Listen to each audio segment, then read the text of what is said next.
Delhi university की एक student हूँ और मैं स्टूडेंट फेडरेशन ऑफ इंडिया से हूँ।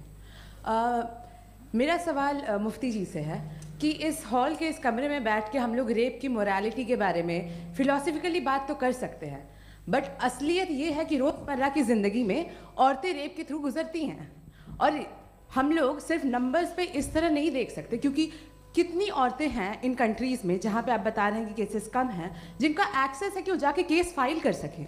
कितनी औरतें हैं जो जिनको काम करने की आज़ादी है उन कंट्रीज़ में। यूरोप में ये आज़ादी आ गई, यूरोप में ये रूल्स आ गए, तो हम आज उसके बारे में बात कर पा रहे हैं। जी, जवाब। आपने ये कहा कि कमरे में बंद होकर हम लोग इस पर फिलोसफिकली बात कर सकते हैं, लेकिन हकीकत में क्या हो रहा है, वो ग्राउंड लेवल पे क्या हो रहा है जो बहुत गलत हो रहा है, और वो सफ़र कर रही हैं। आई एग्री, बहुत गलत हो रहा है, और जो गलत हो रहा है उसको हमें रोकना है। और क्यों रोकना है, वो गलत क्यों है, हमारे पास इसका ऑब्जेक्टिव फाउंडेशन है, इनके पास उसका ऑब्जेक्टिव फाउंडेशन नहीं है। मैं ये कहना चाह रहा हूँ कि जहाँ पे भी जुल्म हो रहा है, जहाँ पे भी औरत पे जुल्म हो रहा है, या उसकी इज्जत लूटी जा रही है, या उसे तकलीफ पहुँचाई जा रही है, और सिर्फ औरत नहीं, किसी इंसान के ऊपर भी जुल्म हो रहा है, तो उसके खिलाफ खड़ा होना, ये मॉरलिटी हमारे पास गॉड के पास से आई है। वरना जावेद साहब तो कह रहे हैं कि जो है मेजॉरिटी डिसाइड करेगी, तो मेजॉरिटी तो कभी भी बदल सकती है।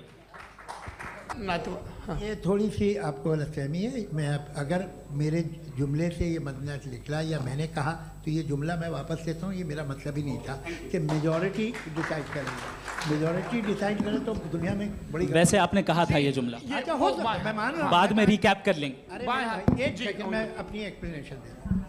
मुनासिब बात यह है कि हम सब के सब दिल में जानते हैं कि क्या अच्छा है क्या बुरा है।